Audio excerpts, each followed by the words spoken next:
السلام علیکم ورحمۃ اللہ وبرکاتہ۔ پیارے بچوں اور ناظرین، کل ہم نے سبق نمبر 4 کی 5 سے 10 لائن تک پڑھا تھا۔ آج ہم 11 سے 14 لائن تک پڑھیں گے اور اس طرح سے ہمارا سبق مکمل ہو جائے گا۔ چینل پر جو بچے نئے ہیں وہ میرے پچھلے تمام اسباق کی تمام ویڈیوز میرے چینل پر دیکھ سکتے ہیں۔ تو آئیے چلتے ہیں قرآن پاک کی فضیلت کی طرف۔ فرمان مصطفیٰ صلی اللہ علیہ وآلہ وسلم ہے، تم میں سے بہترین شخص وہ ہے جس نے قرآن کو سیکھا اور دوسروں کو سکھایا۔ تو آئیے ہم بھی اچھے لوگوں میں شامل ہو جائیں اور قرآن پاک سیکھنے والے بنتے ہیں۔ پہلے ہم سیکھنے والے بنیں گے، پھر ہم سکھانے والے بن جائیں گے انشاءاللہ۔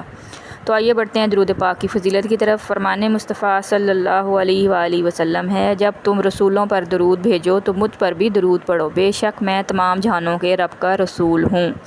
صلو علی الحبیب صلی اللہ تعالی علی محمد صلی اللہ علیہ وآلہ وسلم۔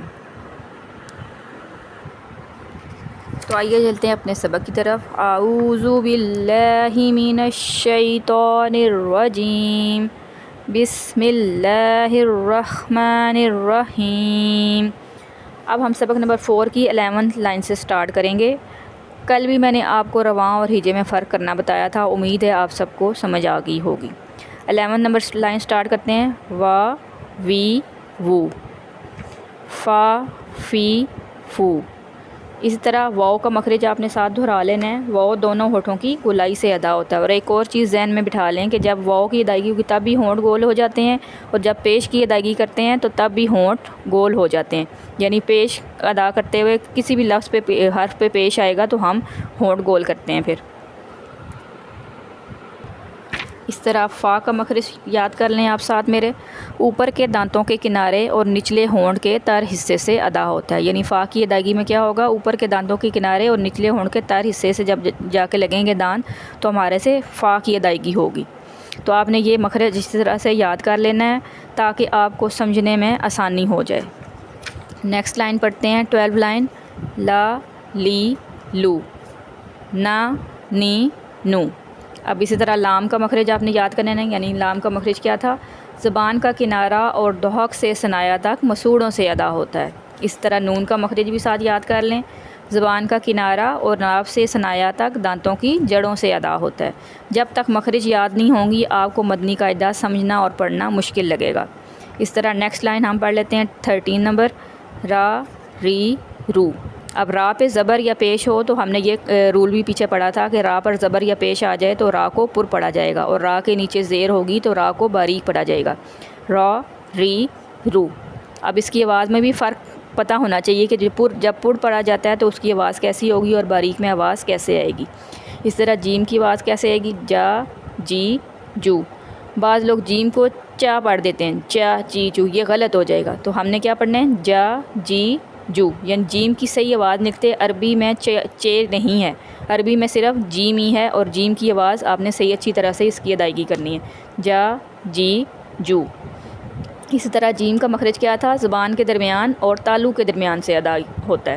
را کا مخرج ہم پڑھ لیتے ہیں، زبان کی نوک اور مقابل کے تالو سے ادا ہوتا ہے۔ یہ ساتھ ساتھ آپ نے مخرج یاد کرتے رہنا ہے تاکہ آپ کو مدنی قاعدہ سمجھنا اور پڑھنا آسان لگے۔ جب تک قواعد اور مخارج یاد نہیں ہوگے مدنی قاعدے کو سمجھنا، پڑھنا اور سیکھنا مشکل ہو جائے گا۔ تو آپ ساتھ ساتھ مخارج بھی یاد کریں، کیونکہ میں تھوڑا تھوڑا پڑھا رہی ہوں اسی وجہ سے کہ تاکہ آپ کو سمجھنے میں آسانی ہو جائے اور آپ کو مدنی قاعدہ سمجھنا مشکل نہ لگے۔ آگے ہم پڑھ لیتے ہیں 14 نمبر لائن۔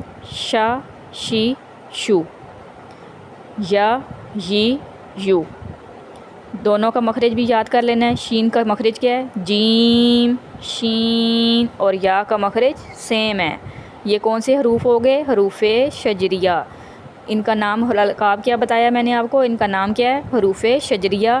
ایک اور ٹپ بتا دیتی ہوں کہ شجریہ اگر نہیں یاد ہو رہا تو آپ نے کیسے ذہن میں رکھنا ہے کہ یہ اس میں کون سے حروف آئیں گے۔ شجریہ کا پہلا لفظ سٹارٹ ہو رہا ہے شین سے، تو اس میں آپ یاد رکھیں شین اور جیم دو لفظ اس میں آ رہے ہیں، تو اس کا نام کیا بن جائے گا، حروف شجریہ۔ تو اس طرح سے چیزوں کو ریلیٹ کر کے جب تک آپ یاد نہیں کریں گے چیزیں یاد نہیں ہوں گی۔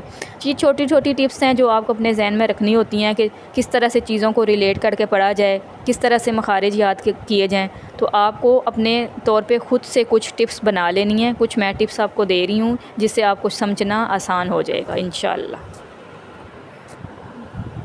سبق نمبر 1 کے اینڈ پہ میں نے آپ کو حروف ہلکیہ کے بارے میں بتایا تھا، سبق نمبر 2 کے اینڈ میں نے آپ کو حروف لاویہ کے بارے میں بتایا تھا، سبق نمبر 3 میں حروف نتیہ کے بارے میں بتایا تھا۔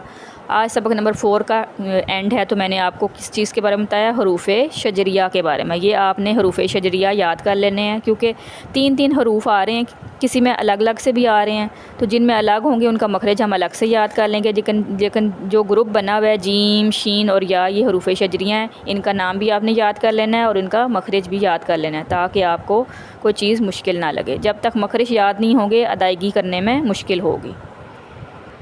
تو پیارے بچوں اور ناظرین، ہمارا آج سبق نمبر 4 مکمل ہو گیا۔ امید ہے آپ سب کو اچھی طرح سے سمجھ آ گیا ہوگا۔ اگر کوئی چیز سمجھ نہیں آئی تو آپ کمنٹ میں مجھ سے پوچھ سکتے ہیں۔ اسی طرح کل انشاءاللہ عز و جل ہم سٹارٹ کریں گے سبق نمبر 5، جو کہ تنوین کے بارے میں ہوگا۔